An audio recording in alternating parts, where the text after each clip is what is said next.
I do not generally direct my arguments toward a direct refutation of specific theistic concepts. In other words, I don't generally refute Christianity or Judaism or Islam or Hinduism or Buddhism, but I am going to tailor this particular argument to a specific aspect of deism. However, by doing so, I think you'll see where the same argument also refutes other non-atheistic worldviews as well. Specifically, it refutes Kalam, which is a theistic first cause argument. It also refutes pantheism, universalism, and even secular Christianity, maybe even Reformed Judaism. So what I'm going to do first is show you a clip from a recent episode of The Atheist Experience, where a caller attempts to prove the existence of God as a necessary first mover. Now, the caller does not specifically declare himself a deist, but his views are clearly non-theistic, and they do advocate a form of deism. The hosts jumped in a lot as he was making his case, so I have edited this to where it's almost exclusively him articulating his case, with a minor exception where the host comments are critical to the context of his reply. So here's that. Alright, so I'm here to prove the existence of God. I was a Catholic until last year, and last year what happened was I realized that Christianity couldn't solve many of the questions that I had, and I decided to become an agnostic right after. Even though Christianity did not provide an answer to some of these questions that I had, I could also not disprove God.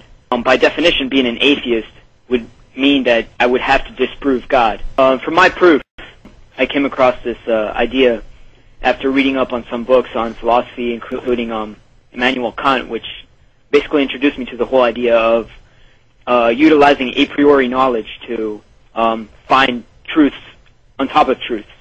Okay.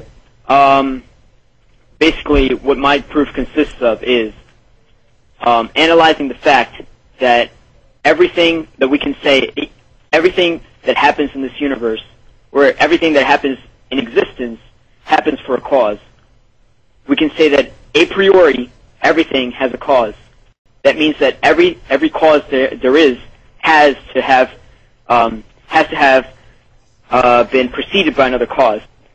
What first led me to believe from this theory, from this aspect of existence, was that the universe is in fact infinite. Because if everything had a cause, then even if the Big Bang was true, which that's a whole other matter, but if the Big Bang was true, it must have been preceded by something else, and that something else must have been preceded by something else.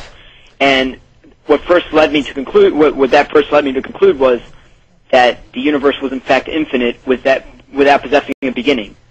What it first led me to conclude was that the universe was infinite, in being that if everything must be preceded by a cause, then there would be no beginning. But analyzing the fact that both matter and time are intrinsic features of our universe, that means that they too must have possessed a cause. And that cause must have been both timeless and omnipresent. And if you talk to an atheist, that would tell you that those are features that would resemble a god. Well, I'm not taking the side of the theists anyway. I'm just saying that to me, God is nothing but a cause. Beyond that, I can't say anything else. I only believe that it is a cause, and that cause would be interpreted by many as it being a god. Beyond that, I know nothing. I don't know whether this god still exists, whether this god died, whether this god had other gods which had gods. I can't say anything else about that. Is what you're saying then that to you, no matter what happened prior to Big Bang, whatever happened prior to Big Bang, you're labeling God?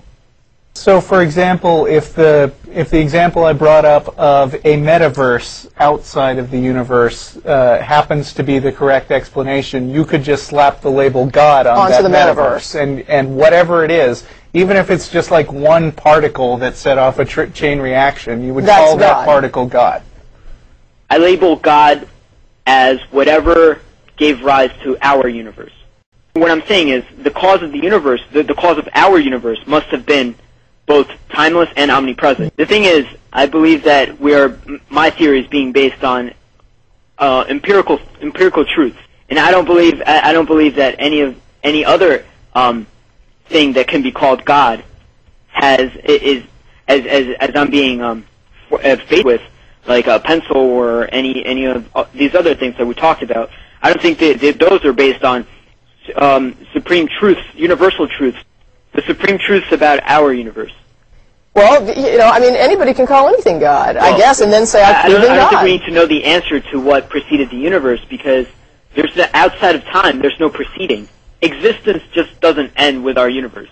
The universe must have been preceded by something else. And it can't. Existence is not confined to our universe. And our universe must have had a cause, which many would label as God. Many would label the first cause that set the chain of events which became our universe as God. But that description of God, whether natural or supernatural, has no need of the title God. As the hosts point out, that cause can be devoid of any qualities we would consider a mind. It could simply be a random particle or a necessary quality of a metaverse which led to the Big Bang. If so, calling that God is meaningless to say the least. In order for that concept to be godlike, it would have to be concerned in some way with us. It would have to have begun the universe with the specific intent of our evolution in mind, but there's simply no reason to believe that that is what happened. Some deists, however, go a little further. I would simply define God as the first cause, or simply the creator. Also the generator. I don't know much at all about quantum physics and mechanics, but the more and more I learn about it, the more I see that it's almost necessary that something keep continually generating what we are, experiencing, or what is sort of an illusion of reality. There is absolutely nothing in our understanding of quantum physics which necessitates that this generator be aware of our existence. Several models have been postulated: string theory, M theory, brain world theory. None of these require a cognizant moving hand. They simply occur because they must. So in that respect, if we call whichever of these models proves correct God, then God is neither necessary nor worthy of worship, and is therefore not God at all. Another problem with this description of God is that we don't know that the thing which holds the universe together is the same thing which caused the universe to begin in the first place. To me, it seems that what it comes down to is that deists, for whatever personal reason, simply don't want to let go of the concept that our lives have purpose. Consequently, they are willing to relabel whatever ultimately turns out to have caused the universe and whatever principles of math generate the universe as God.